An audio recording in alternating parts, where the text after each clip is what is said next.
Welcome to Thankful Thursday. I'm Bernina expert Amanda Murphy. I am still jet lagged from getting back from Australia and New Zealand, and it was lovely there. Oh, let me go ahead and share this. I need to share this into my Facebook group, so hold on 1 minute while I do that. We're just forgetting about Instagram because my streaming software is a nightmare with Instagram. So let me just share this to my group. Okay, and I'll close that out. Okay, you guys ready to quilt today? So if you are new here, these live streams are something that basically I started doing during the pandemic, and I just continued on afterwards. So it's just like a little quilting lesson, and it's different each time. It just depends on what I want to quilt. I am feeling massively unprepared today, but we'll quilt something anyway. So I'm going to be quilting with leaves today, every leaf set. I got back. I can't find where I put any of my leaf sets, the open ones, or my petal sets. And I have multiple ones open. So the fact I can't find that is interesting. So I'll have to open a new set for you. I was specifically thinking about a design I'm going to do next time, kind of in the round, combining the leaf tool with my new marking tools, the 3060 marking tool and the 45. But I want to think a little bit more about how do I want to mark that to execute it easily. So that got me thinking about it. So I thought, well, I'll do something else with leaves today. Boy, I look as tired as I feel. Oh well. Um, that's what I thought I'd do today. Now I'm not seeing the chat, which is really weird. Okay, let me see. Normally I can see the chat when I do this. So let me try to log in separately for the chat because that's how I see your comments and your questions. Uh, I don't know if this is going to work. I know how to see the chat. If not, though, I go to, oh, come on. It's giving me this thing that, click on bicycles. Click on all the bicycles to tell I'm not a robot. Okay. Let's see. Oh, now it wants me to click on motorcycles. Don't you love technology? Okay. Okay, let's see if I can see my chat now because I like to be oh, good, good, good. Um, I can see your comments now. Now I may have missed if you had comments before I just said that, I probably missed your comments because I only have them coming in right now. Um, yes, I had a wonderful time in Australia and I had a wonderful time in New Zealand. I got to meet a lot of quilters, which is always fun. I am majorly behind on what I'm doing. So today, tomorrow, and those next 2 days, I have to custom quilt a quilt for Cityscape, which is my next line, um, in time to send it to market. I won't be at market, but I will be at Quilt Festival. Gosh, Turkey. Wow, that's a far, far, far away. Hello, yes, you guys, Alabama, Saskatchewan. Wow, lots of different places. Um, it's a crazy how small the world is in a way because of technology. Okay, so before I begin, first business. If you are in the market for a Bernina like my lovely Q16 over here, or Bernina Serger, or Bernina Domestic, or Bernina machine or software. Now, this wouldn't be the upgrade of the software, just the full software, and you live in the US because this is paid for by the US. Um, I can give you a rebate card for $100 if you're going to buy in the next 30 days. So the way that you get that is you'd email me, and you'd have my email either by going to the contact form on my webpage or by downloading any of my patterns because those are delivered with my email. So if you are in the market for those and you would like that rebate card, and it does take a couple of months to process, you have to contact me before you put any money down. Okay. I can't give rebates if you've already put money down. I can't backdate a rebate, but I do have those available for any Bernina or software over $1,000, new Berninas, obviously, in the US. I also have those for Laura Stars over $7.99, also in the US. So, oh, my New Zealand friends are on. Hi, Grace. I enjoyed having you guys in class. So, let's see. Yes, they're definitely worth visiting. Hello from the UK. I want to go there. I'm hoping maybe 2026. We'll see. Um, by the way, if you guys are European Bernina dealers and you would like me to come visit, please be contacting Bernina International. Um, if we have enough interest, we'll try to do a trip. So anyway, okay. I told you about the rebate cards. I have to bring up, let me hold on 1 minute. Let me bring up the next time I'm teaching in person and what the next schedule will be. Okay, so I'm going to be at Quilt Festival. I will either be teaching or in the Bernina booth. Now, those classes are sold out. I think you can get on wait lists for those. I'll definitely be in the Bernina booth on Sunday, but like I'm teaching a lot of the days, right? So I'm looking at my schedule right now. I did that one. I did that one. I did that one. Okay, November 8th through 10th, I will be at Atlanta Sewing Center. That's a big Bernina event. We're going to have lots of fun sewing and serging and quilting, etc. On December 5th through 7th, I'll be at 35th Avenue in Arizona. So you can contact them. That's another big Bernina event. We have another big Bernina event in January, the 9th through 11th at the Authorized Sew and Vac. Now, I may be jumping the gun here. I haven't been back long enough to check this. In early February, I think the first week, and I'm not sure this is on Bernita's website yet, I will be teaching a long arm class at the Creative Center. I don't remember the dates. It's all in. Oh, it says it's the week of February 3rd through 7th, but I'm not really clear on the dates yet. I mean, I should be because I could sift through my email to find it, but I never wrote it down. So I will be doing the same long arm class that I did last year at the Creative Center because there was such a long wait list. They asked me to do it again. And yes, it's February in Chicago, but that was my only opening. So that is the time we're doing it.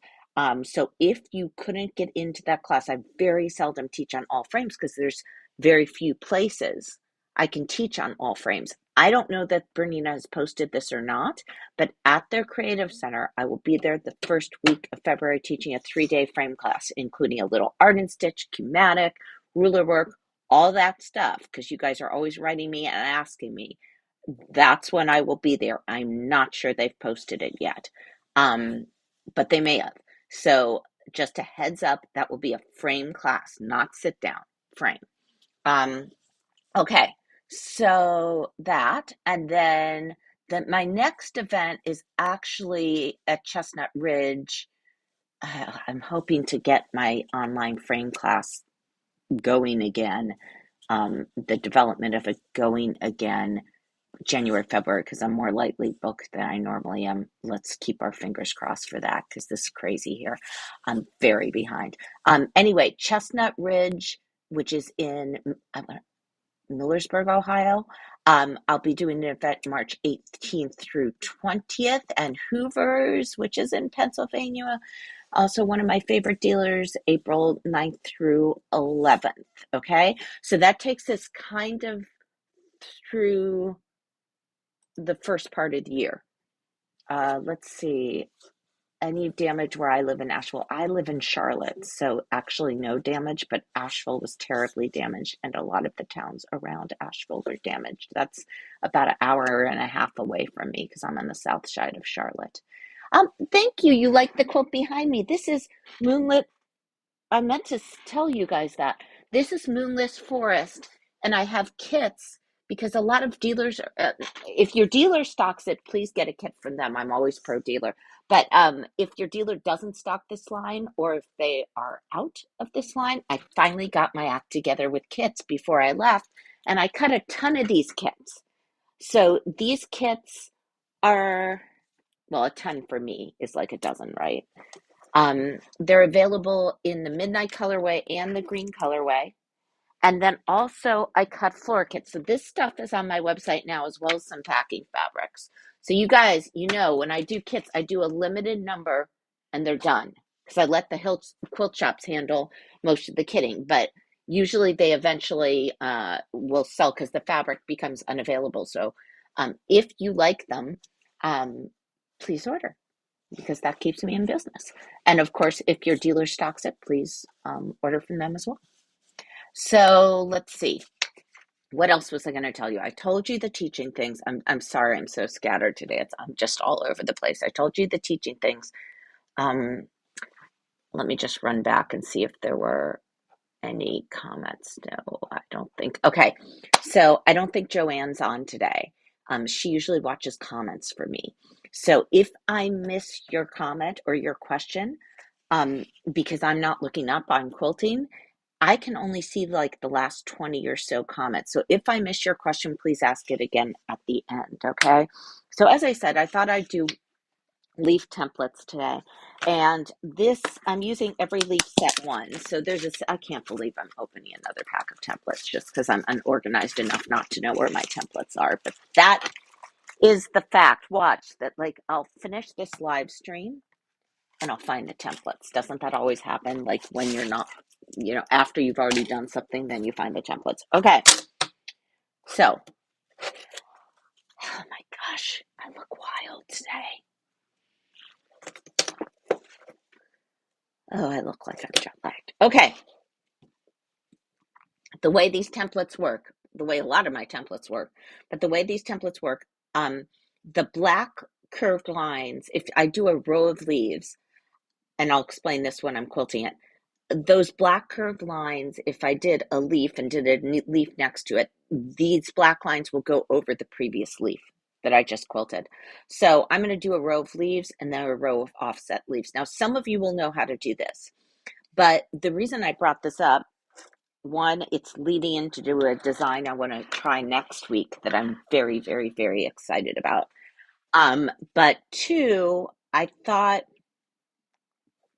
do you know how when you have a circle ruler, it looks really neat if you do a line of scallops and then on the other side of the border, you do another line of scallops and those scallops intersect. So hold on 1 minute. Let me just show you what I mean. So I was thinking about this on the plane. So I have to find the page. Okay. So this is the Ruler Quilting Idea book, right?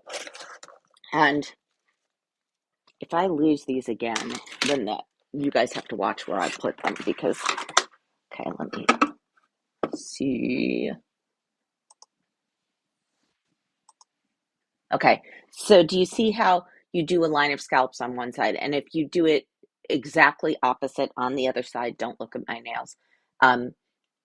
If you do it exactly opposite on the other side, you get this kind of interlocking row. And so what that got me thinking was, what if you did that with half a leaf? So first, I'm going to quilt a row of leaves, like I'd normally quilt a row of leaves in the center of a border, okay? And I'm just going to draw the center line. I'm not going to draw the border lines. I'm just going to draw the center line. And then I'm going to quilt a low row of leaves. Why does my chat keep minimizing? And then, well, that wasn't good. I'm trying to figure out why my chat, let's see, my chat is minimizing. Now my screen is minimized, which I really don't understand. Oh well, now my screen's small. Let's see.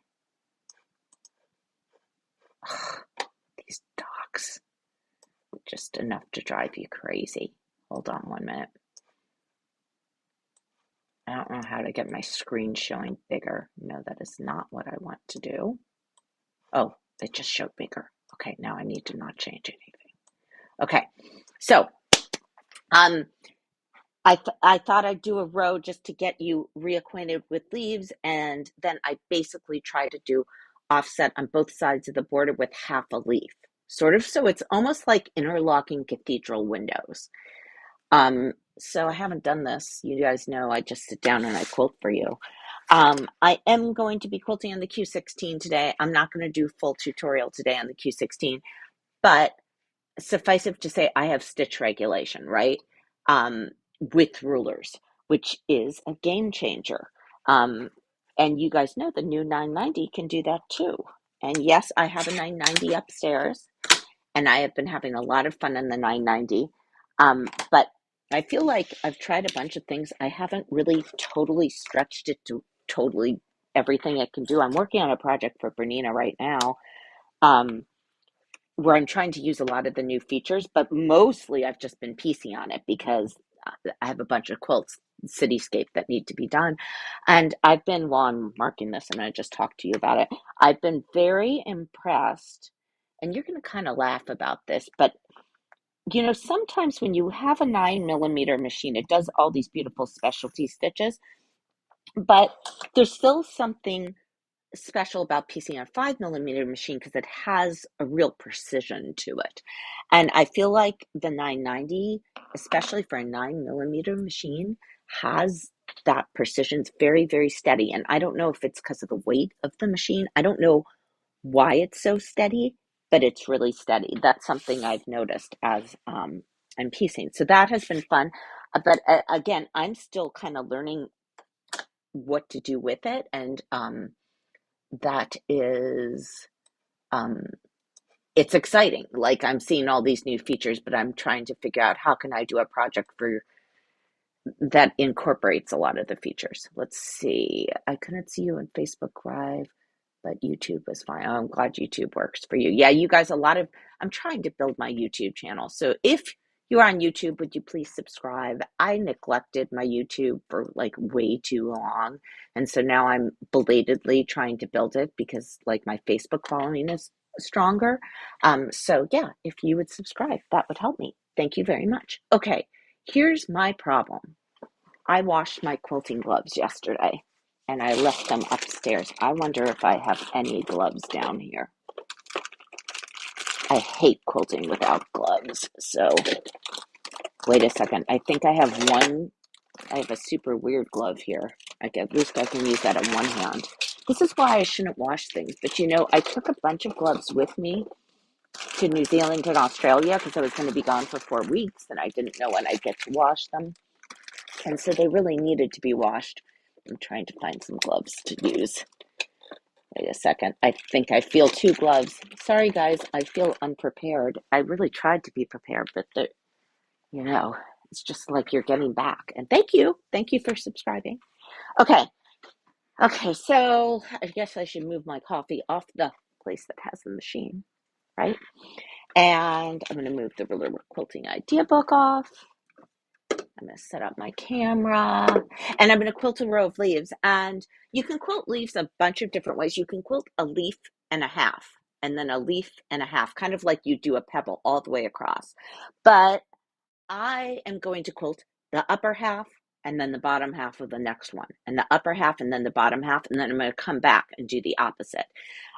Normally, if I was working within a border, I would mark the center line of the border, but here I just marked a center line on the fabric. So we're going to get going with this, and then I'm going to do something else for that cathedral window design, okay? So, okay, I said I'm not going to give you a tutorial, but I have to tell you, I swear, this interface is going to drive me absolutely bonkers. OBS is being really annoying today. Okay, so every time I'm clicking, it wants to move my chat box into my quilting space, which it's making it impossible for me to see my camera, which is a problem. Okay, we're just gonna forget. I literally, if I change this, I might lose the chat. So I want that over there. And then over here, I'm going to have to deal with this how it is, even though I hate it. Let me see. Okay, you guys, here's the deal. I can only see myself super small right now. So I'm going to hope, because every time I try to click on my camera to show you guys what I'm doing, it's putting the chat in the window with the frame of me. So I'm going to have to rely on you to tell me if you can't see. Okay? So let's just go ahead and quilt. Okay, so I'm back here and I'm going to, even though I can't see well, show you how to do this. So I have marked my center line, okay? And you don't bring over your ruler until your foot's down. So needle down, needle up, press your foot up. I'm doing that with the heel control because I'm on a Q series. And I start to sew, which brings my foot down. And I am in BSR2 right now. I hook on the ruler because my foot's down, so it's now okay. And my center line is right over the line I marked on the fabric. And I quilt up and then down, okay? So I didn't even secure my stitch because, believe it or not, I'm not going to keep this forever. We're just doing a basic design just to refresh you on how my leaves work. Okay. Here's a shameless plug for my curved scissors right here. These are my curved scissors for Brewer. And so I've done the first half of the first, and now I'm going to do the bottom half of the second.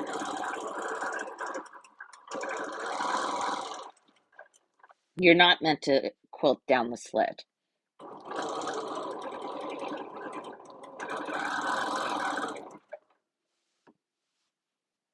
So I'm going up, down, up, down, up, down.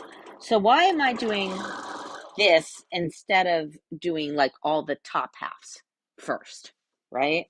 Why am I doing this? Because it's going to minimize any mistakes I might have. If I did all the top halves, something's going on with my bobbin that's weird. I wonder if, oh well, we're going to ignore that for right now. We'll see. If I did all of, I'm just going to check my attention. Okay. The tops first and then the bottoms first. What would happen would be that the points probably wouldn't meet and it would really show, and that would annoy me. The fact it showed would annoy me. So do you see how I'm kind of filling in the blanks? And the fact, even if I was a little off, it wouldn't show as much if I didn't have points that had to meet. I hope that makes sense to you guys. So I'm deliberately doing up, down, up, down. Now I can see I got a little off here, so I'm just going to kind of angle my ruler to get it right again, because it's never going to be perfect. Okay, now if I wanted to do an offset row, what kind of gloves are you using? Machingers. I like Machingers the best. Deb asked me what kind of gloves I'm using. I like Machingers the best because I have short, stubby fingers, and Machingers come in 4 sizes. I haven't found any gloves I like as much because my problem is I always have extra fabric on the ends of my fingertips, and I'll just quilt myself in. So I use my Machingers a lot, but and I probably have maybe 20 pairs. Okay, so here's the deal. I'm going, you can see how the black lines go over the previous stitching lines, these curved black lines. The white lines are there for the perfect offset. So these white lines, if I come up to where a white line is, I'll be able to move my roller over into that perfectly offset position. So I'm going to continue on up. My ruler had, remember how I adjusted my ruler a little bit. So I'm going to come up to where that white line is. And when the white lines, I shift the ruler over, and when the white lines go over the previous quilted lines, that's the perfect offset. So I've figured out the math for you so you don't have to figure it out. So now I'm going to start that same thing with, the bottom of the motif and then the top of the motif. I think something is definitely wrong in the bobbin area of my machine right now because my thread tension's off, but I don't want to examine it during the live feed. So I'm going to keep quilting even if it's a little off for right now. I didn't check this bobbin or anything this morning. I just sat down to quilt.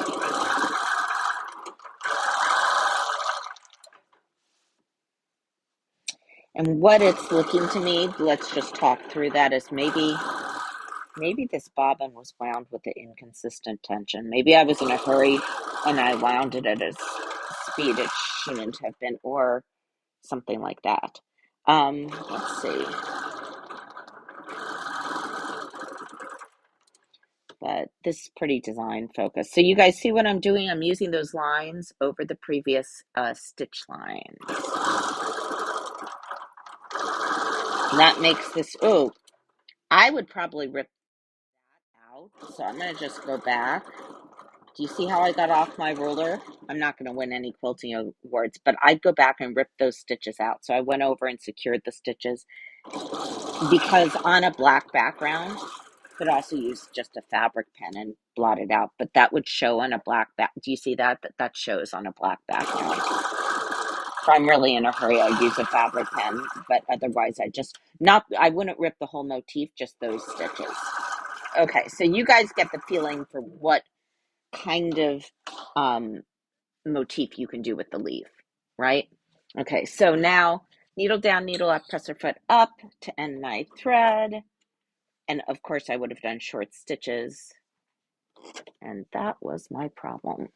And now I know what the problem was. You guys want to know what the problem was when I kept telling you I have inconsistent tension? When I lifted the machine cover off the machine before I started, the thread got out of the guides up here. So that was my problem. That's why it was kind of cyclical. It wasn't the bobbin tension after all. It was caught. Maybe I should check that before I do a live stream. But as I told you, my brain's not working well today. For fabric markers, if I was going to touch up things like permanent fabric markers, I like Fabrico fabric pens. That's not for marking your quilt, you know, um, that's not like a wash away pen. That's a permanent fabric pen.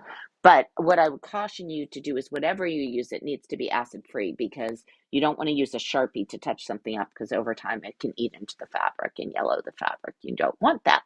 Okay, so even though my tension was inconsistent because I bumped the thread out of those guides, you guys get what the leaf does like that. Okay, so now what we're going to do is do a channel, and we're going to quilt the upper part of the leaves on one side of the channel and then on the other side of the channel. Okay, so I'm going to choose a leaf, and maybe I'll do this pretty big. If I did this, that's really big. Maybe I'll do it one smaller. Okay, I'm going to use my 5.5-inch leaf. So what does that mean if I have a 5.5-inch? That's not the openings, that's the height of the leaf. So if the leaf is 5.5 inches, half of a leaf, 2 3/4 inches. And so what I want to draw is a channel that's, it's going to be less than 5.5, but bigger than 2 3/4, because I want these leaves to intersect. So I might do a channel that's about 4 inches. Okay, so we're going to, usually, you have the channel already set and you choose the ruler. In this case, I'm kind of going backwards. Maxi, Fabrico, Fabrico is the fabric pen I use for touch-ups. Okay, so usually, as I said, I'm not choosing the ruler and then marking my channel. I have a channel and then I'm choosing the ruler. So we're kind of going backwards here because this is not a pieced quilt. Okay, so maybe now I'll get consistent stitch tension. because I actually looked at the top of my machine. Okay, so here we go. We're going to do one side and then the other side. So needle down, needle up, presser foot up.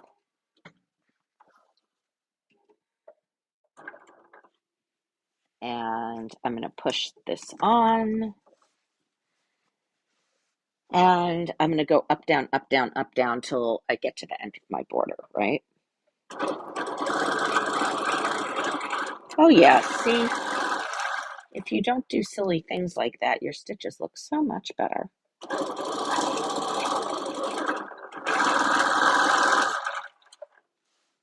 So we have this classic cathedral window shape. The leaves, if you can also do cathedral windows with ovals. It is a little easier with the leaves just because it's an internal shape. This is a very easy ruler to use. Anytime you have an internal shape, it's easier. Okay, so I have my ones. Oh, whoops, I was off camera. Sorry, guys. Okay, so now I'm going to quilt to the other side of my channel. Now, I want to make a point here. If I really wanted to do this so it was perfectly aligned, at this point, I'd take a ruler, right? A cutting ruler. And I'd basically make a mark on the opposite side of the channel from all of these kind of indents, right? So I'd make a mark like this, and I'd go down and I make little tiny marks, and that would help me with my alignment if my ruler had slipped. Okay, now I didn't do that on all of them. This is just a tutorial. I'm not worried too much if it's a little off, but I didn't quilt straight over, so let's start like that. If I wanted to be perfectly aligned, that's what I'd do. So now I'm going to quilt up and down on this side.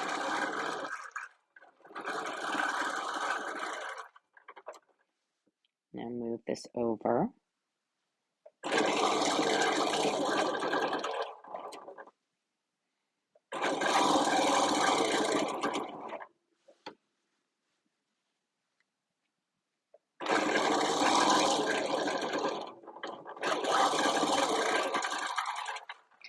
See, this will make such a pretty kind of interlocking pattern. This is actually fairly easy to do. Again, it's an internal shape,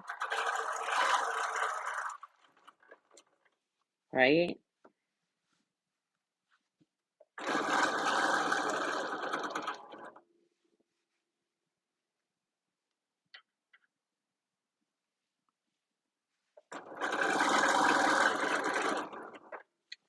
Okay. Now, that's a really pretty border. And you could fill it with free motion if you wanted, or you wouldn't have to. I'm going to show you one more thing today before we go off. And yes, Jean, you have it right, Fabrico marking pen. But that's not for marking the design. That's for like touching up or covering things permanently. A Fabrico marking pen is a permanent pen.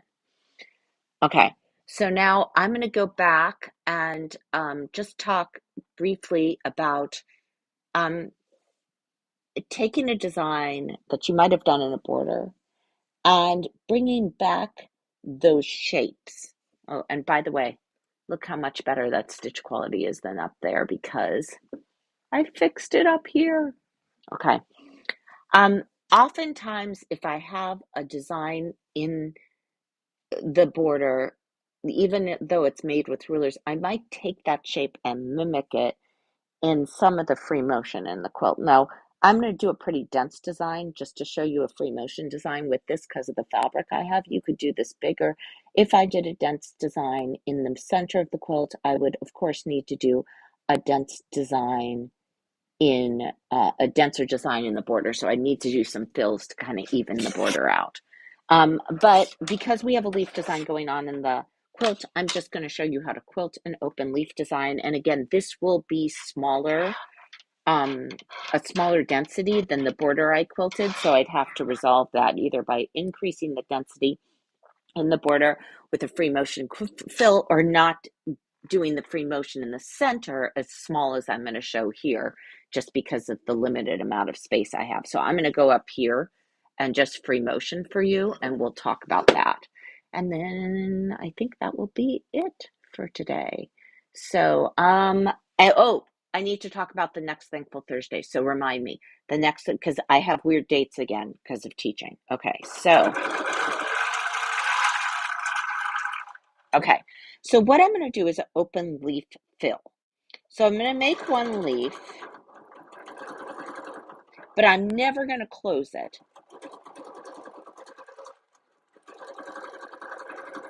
So you always have to echo, but you never close. So now I'm going to make another leaf fill. And I'm actually going to go into my border area because I need to show you how to turn this. So we're just going to ignore the fact that this is here to make this more random.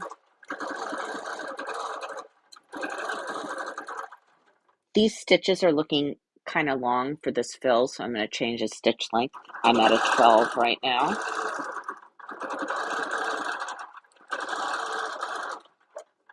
So it doesn't matter which, where I go next, but to get to another place, that should have been more of a point. To get to another place, I have to echo to get there. So I'm going to come over here and fill this area, which means I have to echo. And I'm actually going to change to BSR1 because I'd like to have more continuous stitching. In BSR1, I'll get those sharper points more easily.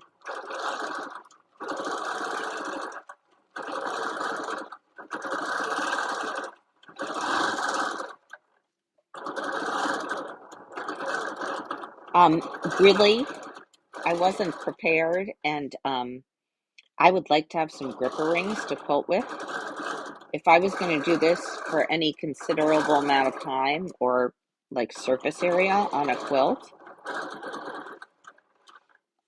I would have gripper rings. Now, in places like this, okay, you may not be able to do a whole motif in there, and that's okay.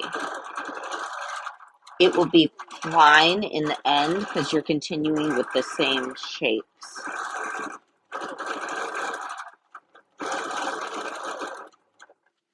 Right? And you end up with something that kind of looks like that. Okay? The reason I use BSR1 was because in BSR1, when you get to a point, do you see how it wants to continually stitch? That can give you a sharp point. What gives you the sharp point is having two stitches at the point. It prevents the threads from being pulled. But if you're having a day where you're getting a lot of stitches at that point, you might want to go to BSR2. But I was feeling like I wanted more of a continuous stitch in that corner, and that's why I changed to BSR1. Am I using the edge of my foot to help I know where to stop? Yeah, I could use the edge of my foot. So what Linda's saying is, if I'm never going to close it, do I watch the edge of my foot? I'm so used to doing this, I probably didn't, but that's a good idea. Yeah, you could watch the edge of your foot. And what she's saying is, do you stop because you know the edge just crossed over a previous quilting line? Yes, you absolutely could do that.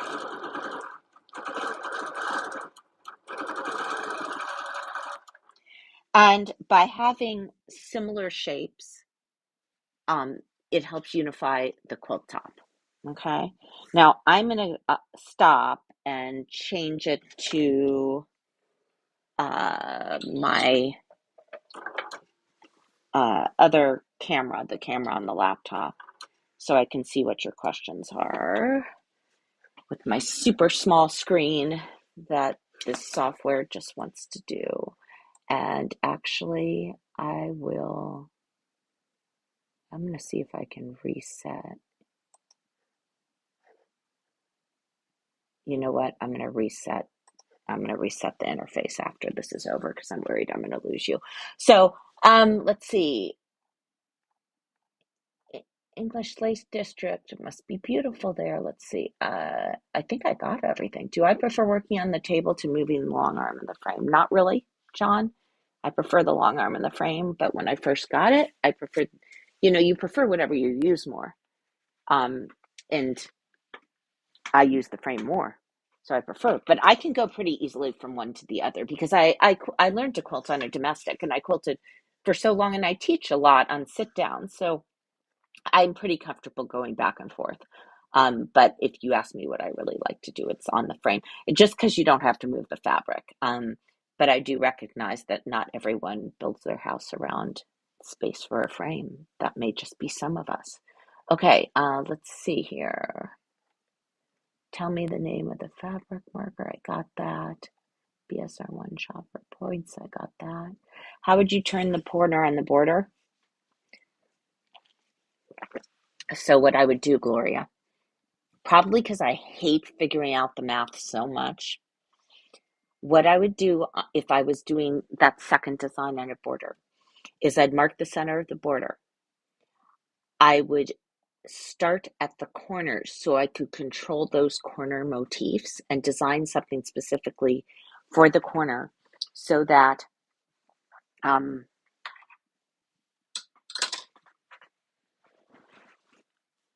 leaf would probably go like out that way on the corner, right?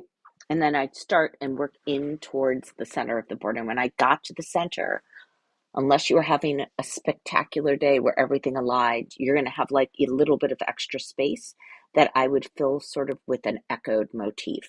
If I do, instead of working center out, I'd mark the center, do a quarter motif that I control, and work from the corners in and do uh, a, a custom motif in the center. So maybe we'll do that another time. That's a good question. So if I forget, we probably won't do it. Either I'll do that next time or I'll do the medallion design that I'm thinking about next time. But if you remind me some other time, we will come back and do that. But basically, the answer to you is to make it look deliberate. I would quilt the design in the corner and then I'd work from the corner in towards the center and then put a compensating motif in the center. That's usually how I do it. I always have confidence I can figure out something in the center. It's easier for me. Okay, let's see. Then it's easier for me than working from the center out to the corners because then sometimes the four corners are different, especially if you have a quilt that's not a square and is a rectangle. So I prefer to control my corners and then do a compensating motif in the center of the border. So I hope that answered your question. Yes, I had a wonderful time, but I'm glad to be back too, and I'm overwhelmed by work. But I'm only going to think of one thing at a time.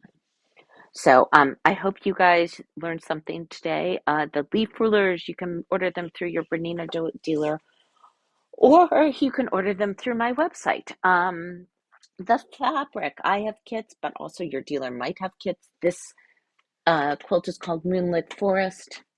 Oh, I didn't bring down the applique kits that I have. I have applique kits. Hold on, let me see if I can find I don't know if Arbor Walk. Okay, for this as well. I don't always do applique kits, so we'll see how they sell. But people have been complaining. Oh, that was the other thing, that they can't find applique kits, so I did some for you guys. So if you're interested, please get them while they're here because I do not reorder. I do it once and that's it. Whatever sells, sells. Okay, next live. We're going to do a live next week, even though, well, I guess this would be our normal live because this would be, let me just look. Yes, it will be the fourth Thursday of the month. We are doing that as a Thankful Thursday next week. The following 2 weeks, so the 31st and the 7th of November, I am traveling again. I'm at the dealer in Atlanta Sewing Center, and I'm at Quilt Festival.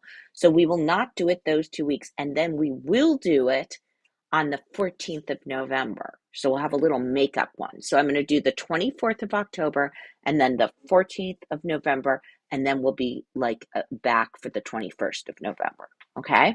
So that is uh, that is the deal. Okay. So I hope you guys have a good day, and I will see you back here soon.